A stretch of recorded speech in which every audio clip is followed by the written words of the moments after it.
We're not wasting money on a fantasy, Madison. You're not going to college. Those words came from my father's mouth over Sunday dinner while he passed the mashed potatoes to my younger brother, Zach, who, by the way, flunked out of community college last semester and just got a new car. I just sat there, frozen, fork midair. My acceptance letter to Belmont University sat in my backpack, still warm from the printer at school. I'd earned a partial scholarship. All I needed was help covering the rest. Mom wouldn't even look at me. Zach smirked. I looked at my plate, trying to process the fact that my dream had just been dismissed like I'd asked for a trip to Mars. I thought they'd be proud. I thought wrong. My name is Madison Claire Bennett. I'm 18, born and raised in Lexington, Kentucky, in a modest two-story house with blue shutters and a cracked driveway that my dad always said he'd fix next summer. That summer never came. Not for the driveway, and not for me either. From the outside, we looked like your average middle-class American family. But inside, the silence was a thick fog. You could go an entire week in that house without hearing a full sentence, unless someone was yelling. Usually at me. I was the mistake they didn't expect to keep. Or at least that's how it felt. My dad, Richard, was a self-employed contractor with a chip on his shoulder and a belief that women should know their place. My mom, Ellen, used to teach piano but gave it up to raise the kids, though she mainly orbited around my older brother, Zachary, Zach for short. Zach was the sun, and I was whatever floated around in the cold space behind it. Zach could do no wrong. When he failed his geometry final, Dad blamed the teacher. When I got a perfect score, they said, "Good. That's what you're supposed to do." The first time I realized I was different, I was 6. I came home from first grade waving a certificate that said, "Reading Star." My mom looked up from folding Zach's football jersey and said, "That's nice. Can you keep it down? Zach has a headache." I remember slipping the certificate under the fridge by accident. I never bothered to fish it out. Still, I kept trying. Straight A's. Quiet behavior. No parties, no attitude, no boys. I worked hard. Obsessively so. I figured if I became perfect, maybe they'd notice. But that day never came. At school, I was a standout. Teachers loved me. I led the debate team, volunteered at the public library, tutored underclassmen in algebra, and even served as student body secretary. At home, I was just Madison. Or worse, her. I started working at 15. My first job was bussing tables at a local diner on Richmond Road. The uniform was itchy, the tips were bad, and I'd get home after midnight smelling like fry grease. But I didn't care. Money meant freedom. By 16, I had a second job cataloging books at the public library on weekends. I learned how to stretch $1 until it begged for mercy. My savings account became a sacred thing. I didn't touch it, not even for new clothes. I had a goal. Belmont University. It wasn't just any college. It was a dream. Small class sizes, brilliant professors, and one of the most respected education programs in the state. I wanted to teach. Not because it was easy, but because I believed education could save someone the way books saved me. Senior year, I applied to 6 universities. The night I got my acceptance from Belmont, I couldn't breathe. I stared at the email, read it 5 times, then whispered, "I did it, Grandma." She'd been gone 4 years by then, but I still felt her in every win. I remember clutching that acceptance letter, still warm from the school printer, while standing outside my English teacher's classroom. Mrs. Raines hugged me so hard I thought my ribs would crack. She whispered, "I told you. You're meant for more." When I told my parents that evening, I expected maybe not confetti and champagne, but at least a smile. Instead, Dad grunted, "And what exactly do you expect us to do with that?" Mom said, "Honey, Belmont is private. That kind of place isn't realistic." Zach, sitting at the table in a new pair of Nike sneakers, said, "You really think you're going to make more money teaching than working at TikTok or YouTube?" I wanted to scream, but I didn't. Instead, I calmly explained that Belmont had offered me a 70% merit-based scholarship. I showed them my savings, enough to cover housing, books, and meal plans. I only needed help with the $6,500 tuition gap. They looked at each other like I was asking for a sports car. Over the next week, I tried again. I caught Mom in the laundry room folding Zach's boxers. I told her I'd work full-time in the summer. I told her I'd never ask for another thing. She didn't meet my eyes when she said, "It's just not in the cards right now. Your dad's been struggling with work, and Zach may need to take summer classes. Let's be practical, Maddie." Maddie. She only used that name when she wanted me to behave. Then came the Sunday dinner. Roasted chicken, mashed potatoes, warm cornbread. It smelled like every happy childhood memory I ever had. But then Dad said the words. "We're not wasting money on a fantasy, Madison. You're not going to college." Just like that. Like he was canceling a magazine subscription. I felt like I was falling through the floor. I didn't cry. I didn't beg. I just went quiet. I looked around the table. Mom was buttering her bread. Zach was texting under the table. It was like I didn't exist. I stepped outside. The air was cool for May. I stared up at the stars and clutched the tiny gold locket around my neck, Grandma Luella's. She'd left it to me before she passed. Inside was a tiny, folded piece of paper with handwriting that read, "You're more than where you came from." She believed in me. She was the only one who ever did. She'd been a public school teacher for 35 years. She used to say, "Don't let anyone put a ceiling over your sky." That night, I made a decision. I would stop asking, stop waiting, stop hoping. If no one would build me a bridge, I'd swim. I deferred Belmont. It broke my heart, but I lied and told the admissions office it was for personal reasons. They offered to keep my scholarship active for 1 year. Then I got to work. I took on more shifts at the diner. I started freelancing, editing college essays for students online. I designed PowerPoint presentations for a local nonprofit for $20 a pop. I spent nights watching YouTube videos on financial literacy, passive income, and investing. And then a chance encounter changed everything. One night, I was waiting tables and overheard 2 women talking about EdTech, education technology startups. I refilled their drinks and casually asked a question. One of them gave me her card. Jessica Morgan, CEO, venture-backed, former teacher, now millionaire. I emailed her that night, offering to volunteer. No reply. I followed up. Then again. Then again. After the 5th message, she replied, "You've got grit. Come to our internship orientation next Thursday." Unpaid internship? Fine. I'd make it work. The internship changed everything. I met mentors, learned about startup models, saw how funding worked, and realized something.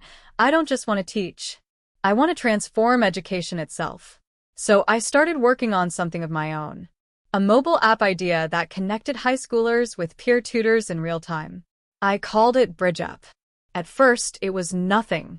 Just a Google Doc and sketches on my bedroom wall. But with Jessica's help, I applied to an incubator program and got in.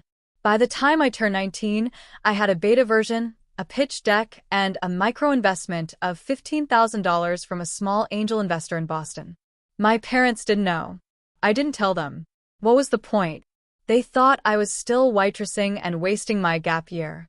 Meanwhile, I was building something, brick by digital brick. And that tuition money they refused to give me, I turned it into something bigger. But the moment that changed everything didn't come until later. It came when I heard through a former teacher that Belmont High School, the feeder school connected to the university, was on the verge of shutting down its tutoring center due to lack of funding. Suddenly, an idea sparked.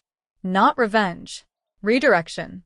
It started as a rumor, quiet, insignificant, almost like background noise. Belmont High School's tutoring and outreach wing was facing closure. Budget cuts. Underfunding. Low performance. They were talking about stripping the library too, replacing it with another storage unit for outdated tablets the district couldn't afford to update. To most people, it was just another cut in a long line of administrative restructuring. But to me, it was personal. That tutoring wing saved me once. When I was a freshman, flunking out of pre-calc because I was too embarrassed to ask for help, I sat in that center next to a dusty window as Ms. Chandler, the retired math teacher turned volunteer, told me with a grin, You're not failing because you're bad. You're failing because you think you're alone. She was right. I wasn't bad. I was just buried. And Belmont's tutoring center gave me my first taste of air. Now, it was suffocating under bureaucracy, and I had no intention of letting that happen. By this point, I wasn't the same girl who sat on the porch clutching a locket. I had grown, fiercely, quietly. Bridge Up, the digital peer tutoring platform I had built from scratch during my deferred college year, had over 3,000 users in 5 states. It connected high school students with peer tutors and certified mentors via an algorithm that matched academic strengths to academic needs. It was rough at first, sure. I coded the MVP on a borrowed laptop in a free co-working space. I taught myself UI/UX design from YouTube. I pitched on cold Zoom calls at 3 a.m. But grit works when talent is dismissed. And soon enough, I had real traction. It started with a $60,000 micro-investment from an innovation challenge in Chicago. Then came a $45,000 education technology grant from Austin. By the time summer rolled around, I was in meetings with advisors and product developers, running Bridge Up from a real office desk, not a bedroom floor. And then Jessica Morgan called me. She was the angel investor I'd met nearly a year earlier. She had taken me in when nobody else would. And now, she was back with an opportunity. "Madison," she said, "you ever think about going local with your platform?" I asked what she meant. She sent me a link. Belmont High School's back wing was accepting private partnership proposals. It was surreal. The same school where I used to feel invisible now had an open bid notice for private organizations to fund and co-manage underperforming programs. It was bureaucratic lingo for, "Save us before the school board guts us." I clicked the link, heart racing. The requirements? Vision, proof of impact, 3-year projection plan. I had all of that. And I had more. I spent 2 weeks preparing my proposal. I rebranded under a new umbrella, Claire Future Foundation, a nod to my middle name and a promise to the future. My pitch deck included data from Bridge Up, impact metrics, success stories, retention rates, and plans to merge in-person tutoring with the existing tech model. Jessica backed the bid with $100,000 in matching funds, and I chipped in $25,000 of my own savings. A few more strategic calls, and the proposal was submitted. 2 months later, it was accepted. The moment I received the formal approval letter, I just stared at the email. My name, my foundation, my project. I was now the strategic education partner for Belmont High School's academic support division. I would oversee the after-school tutoring programs, digital learning lab, and lead a mentorship grant specifically for underserved girls in the Lexington district.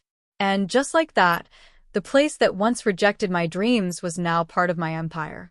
I kept it quiet, not out of secrecy, but because I didn't need validation anymore. That is, until the press showed up. A journalist from the Lexington Herald-Leader interviewed me after a local education fair. The headline ran the next morning. 19-year-old builds tutoring empire, invests in school that once said no. That article made its way around faster than I expected. Within hours, my Aunt Rhonda forwarded it to my mom with a message.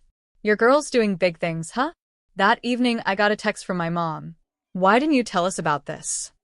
I didn't reply. 2 hours later, "Your father wants to talk." We're confused. I still didn't reply. Because here's the thing. They weren't confused when they said I wasn't worth the tuition. They weren't confused when they paid for Zach's new car while I worked 50-hour weeks. They were only confused now because other people had started noticing me. I didn't respond until I was ready. And when I did, I didn't go to them. I invited them to me. Belmont was hosting an official open house for the newly funded tutoring wing, complete with a ribbon-cutting ceremony and community showcase.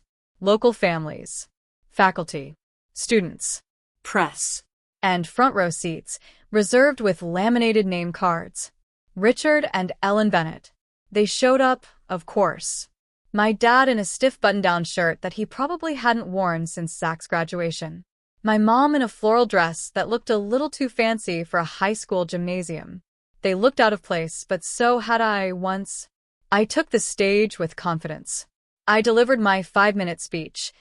The story of Bridge Up, of believing in yourself when nobody else does, of how sometimes the door that closes is the one you need to rebuild as a bridge. I never mentioned my family directly. I didn't need to. The room stood in ovation. My parents didn't. After the event, I walked down from the stage and approached them. Mom looked like she was holding back tears. Dad looked like he'd aged 5 years in one afternoon. "You never told us you were doing all this," Mom whispered. I shrugged. "You never asked." There was silence. Thick. Uncomfortable.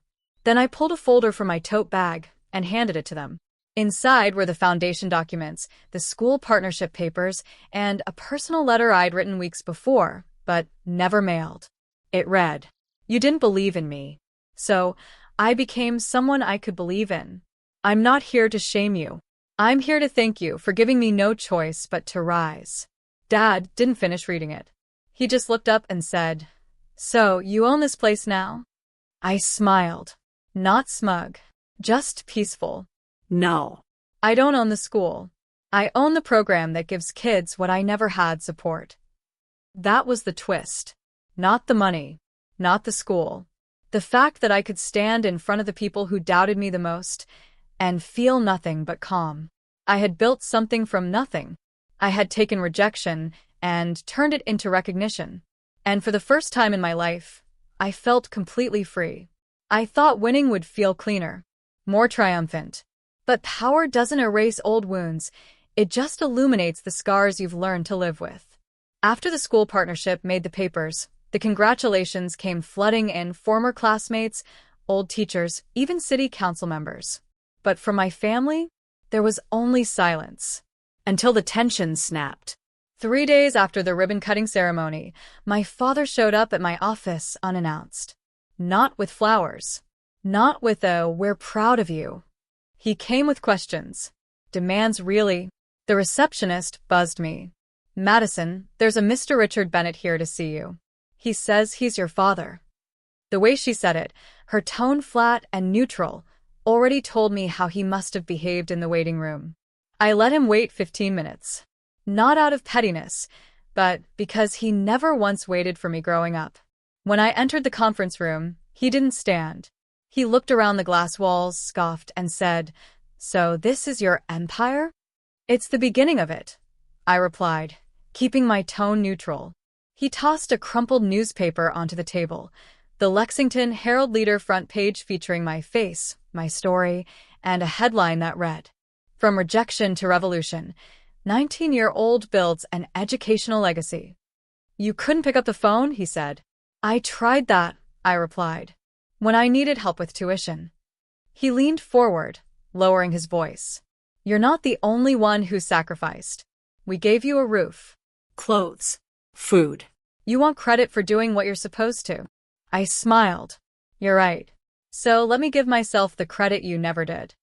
That's when my mother walked in, flustered, nervous, carrying a plastic grocery bag like she wasn't sure what to do with her hands. "I told him not to just show up like this," she said, glancing around. He ignored her. "I want to talk numbers," he said. "You're making money now. That school's got you on payroll. You've got investors. Don't forget who raised you." I blinked, slowly. There it was. Not pride. Not even resentment. Just entitlement. They had dismissed my ambition as a fantasy, but now that it had currency and headlines, they wanted a piece. My mother spoke gently. "We think you've grown a lot. We'd like to help guide you through this next phase. Maybe come on board officially. Your dad could help with operations." I stared at her, stunned. "You wouldn't co-sign a loan for me last year, but now you want to co-run my company?" My dad growled, "Don't talk to your mother like that." This was the moment I could have erupted, but I didn't. I took a breath, stood, and walked to the window overlooking the school courtyard. Below, a group of students were gathering in the new digital learning center I had helped fund. "They're in there," I said, "because no one else fought for them. Just like no one fought for me." He scoffed. "You're still hung up on that?" "I'm not hung up," I replied. "I just learned the difference between being raised and being supported." The conversation escalated. My father accused me of being cold, arrogant, selfish. He brought up every meal they paid for, every birthday gift, every pair of shoes, as if raising me had been a favor instead of a responsibility. My mom tried to play mediator, but I could see the fear in her eyes. Not fear of me, but fear of what my success meant. Because if I made it without them, then maybe all the excuses they built their lives around would collapse. Then Zach entered. I hadn't seen him in months. Same smug expression, same branded hoodie, same "what's the big deal" attitude. He leaned against the wall and said, "So this is what you've been doing? Boss moves, huh?" I nodded, trying. He looked at Dad. "She's not wrong, though. You guys didn't believe in her. That's on you." I raised my eyebrows. "That I didn't expect." Dad snapped. "Don't start." Zach just shrugged. "I mean, you told me I could flunk out and take time to find myself, but when she wanted college, you called it a waste." Mom looked like she was going to cry. It was chaos in slow motion. Words flying. Truths unraveling. Blame ricocheting like bullets. And me? I was finally calm. Then Lisa, Zach's girlfriend, who had come with him and lingered outside, spoke up. "I've been watching this family for 5 years," she said quietly. "And I always wonder how Madison kept going." Everyone turned to her. She stepped forward. "You all act like her success is a betrayal. But she had to build herself from scratch. That's not betrayal. That's resilience. That broke the dam." My father yelled at Lisa. Told Zach to get his girlfriend in line. Zach told Dad to shut up. My mother begged everyone to lower their voices. I stepped between them and said, "Enough." They stopped. Not because I shouted, but because my voice didn't shake. I walked over to my desk, opened a drawer, and pulled out a folder, the same kind my dad once used to hold my report cards, unopened. Inside, my foundation's articles of incorporation, the Belmont Partnership Agreement, my cap table showing I owned 89% of Bridgeup, and a list of my scholarship recipients. I handed the folder to my mother. "You said you wanted to guide me," I said. "Here's what I've built. But I'm not looking for permission anymore. Or validation." I turned to Lisa. "You have more strength than you think. If you want out of this mess, there's a place for you at the foundation. Mentorship. Real work. Real pay." She looked at me like I had just offered her a life raft. Because I had. My father stood up, red-faced, fists clenched. "This is a mistake," he said. "You think you're better than us?" I looked him straight in the eye. "No. I just finally know that I'm not less." They left. All of them. Except Lisa. She stayed. She sat down across from me and said, "I want to learn." And that moment, that was the true confrontation. Not the yelling. Not the accusations. But the shift, when the entitled retreated and the willing leaned forward. After the confrontation, there was a strange stillness in my life. Not the uncomfortable silence that comes after an argument, but the kind that follows release, like the exhale after you've been holding your breath for too many years. And for the first time, I wasn't surviving anymore. I was choosing. The days that followed were filled with intention. I took early morning walks around the Belmont campus before students arrived, watching the sun creep through the hallway windows. Each day, something new reminded me of how far I had come. The mural the students painted inside the new tech lab read, "Build the bridge you needed to cross." It stopped me in my tracks. Because that was the truth, wasn't it?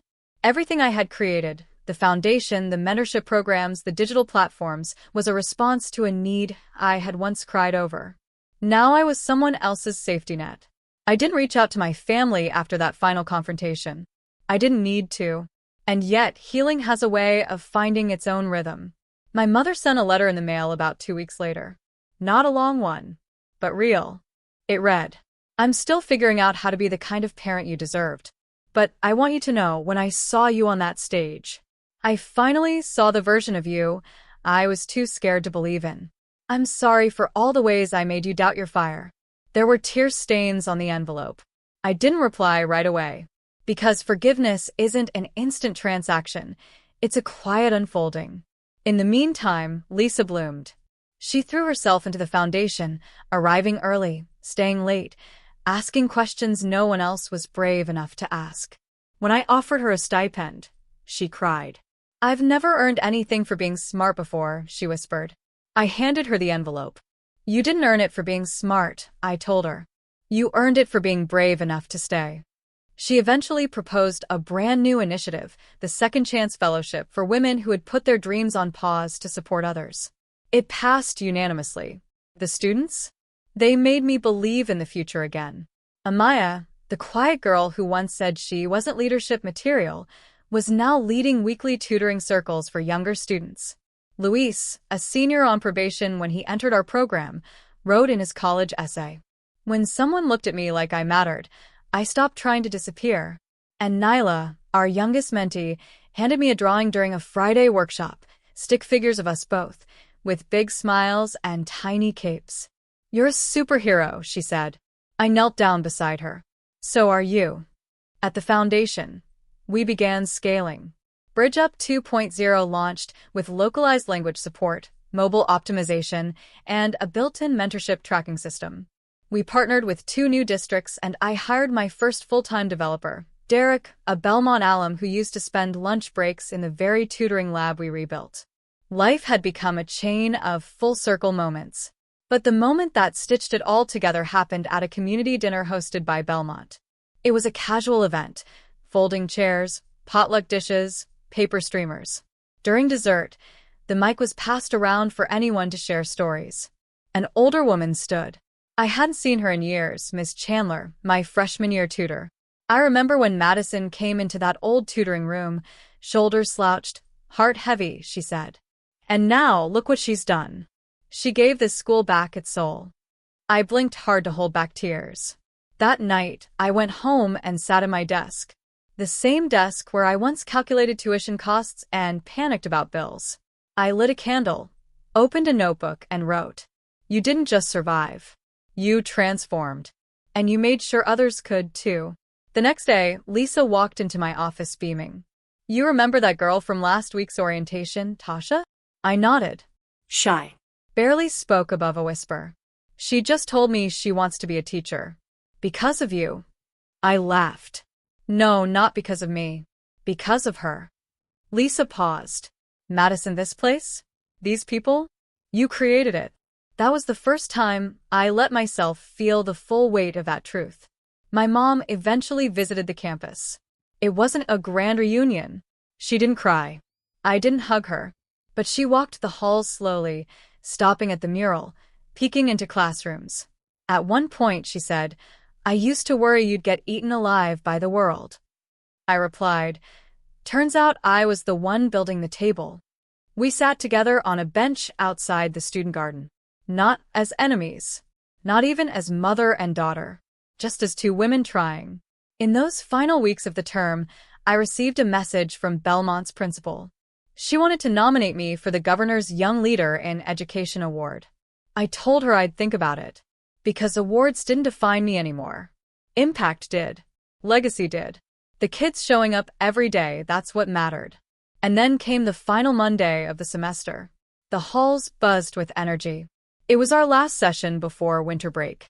I stood at the front of the multi-purpose room as students filed in, each wearing their custom mentorship badges, something Lisa had designed herself. Before we began, I asked them one question. "What's one thing you learned this year that no one ever taught you in school?" One by one, hands rose. That I'm allowed to take up space. That I don't have to shrink to be liked. That asking for help is a strength, not a weakness. That my story matters. I stood quietly, letting the words settle. This wasn't just revenge anymore. It was restoration. It was healing on a timeline I didn't rush. Before they left for the day, I gave each of them a copy of a quote laminated on cardstock. "Grow something that outlives your anger." And beneath that, my grandmother's name. Claire. 6 months later, the halls of Belmont didn't just look different. They felt alive. Gone were the scuffed floors, the flickering lights, the stale air of indifference. In their place, a buzz of purpose. Students filled the refurbished tutoring wing before school, during lunch, after classes. On any given afternoon, You could find 8th graders learning HTML, juniors prepping FAFSA applications, or seniors recording video essays for scholarships. But it wasn't just about academics anymore. It was about belonging. I remember one particular morning. It was early. The sun hadn't fully risen. The janitor was unlocking side doors, and I stood at the front steps of the Clare Future Foundation's new home, an old administrative building we purchased and renovated. Inside were 3 floors. The first held intake, technology access, and resource support. The second was for programming workshops, fellowships, digital training rooms.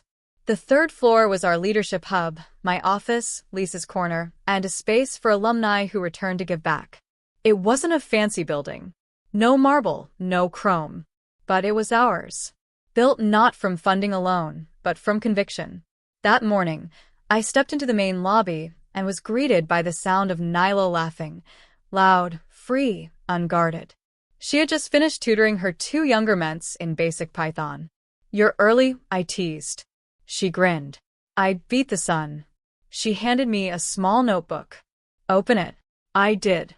Inside were sketches of her dream app, one that allowed students to connect with mentors in real time, even anonymously if needed. She'd even named it Link Back. Underneath the mock-ups, she'd written, "Because sometimes the person you want to be is waiting on someone to believe in you." I teared up, not because of the idea, but because 6 months ago, this girl could barely make eye contact. Later that week, we held a community open house. We didn't do banners or branded cupcakes. We just opened the doors. The halls were filled with mothers and fathers, former dropouts, curious neighbors, grandparents holding toddlers. Each room had live demos. Former ments explaining their projects, staff sharing curriculum, Lisa managing logistics like a pro. I saw my former high school principal in the back. And next to her, my mom. She was holding a small bouquet of wildflowers. When our eyes met, she didn't look away. Later, I found a note she'd left on my desk. "This place, it's what I wish I'd had when I was your age. I didn't know how to be soft with you. But I see now you never needed softness. You needed safety. Thank you for creating it, even when I couldn't." A week later, we launched the Second Chance Fellowship officially.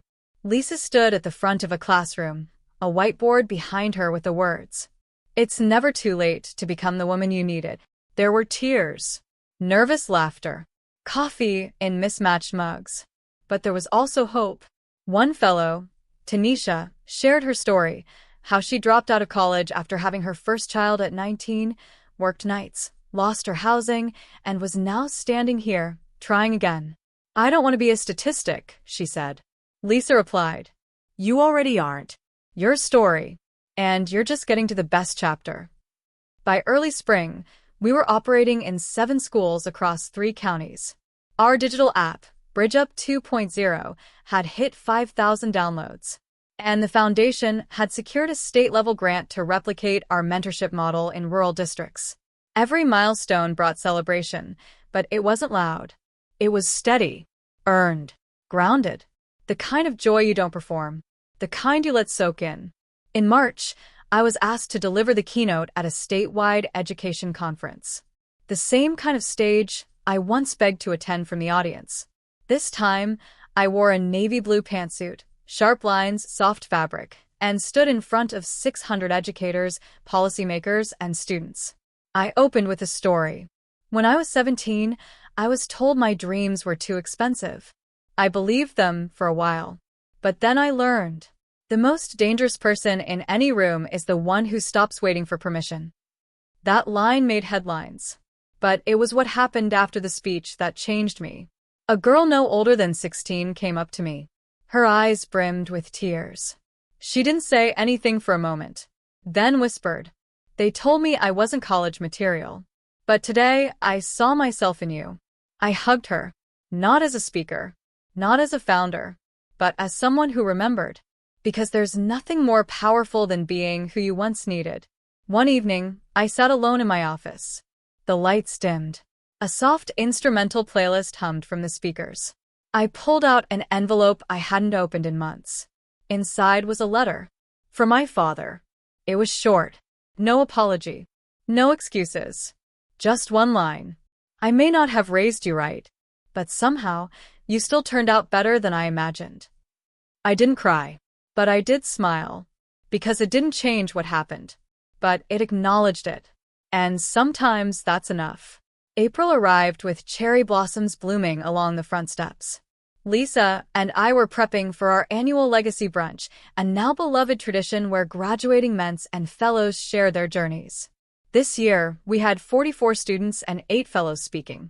One by one, they stood at the mic and told stories of resilience, healing, rediscovery. Then Amaya, yes, the same girl who once said she wasn't leader material, took the stage. This program didn't change my life, she said, pausing. It gave me back my voice so I could change it myself. Standing ovation. Tears everywhere. And for the first time, I saw our work not as service but as sovereignty restoration. After the brunch, we buried a time capsule in the campus garden. Each person wrote a letter to their future self. Mine said, "You were never the girl they thought would make it, but you made sure every girl after you had a different story." That evening, I walked the perimeter of the school alone. Lights dimmed. Students gone. The building quiet but still warm. I paused outside the original tutoring wing. The door still had a little scratch from where my old backpack used to swing too wide. Inside, hanging beside the whiteboard, was a framed quote from my grandmother.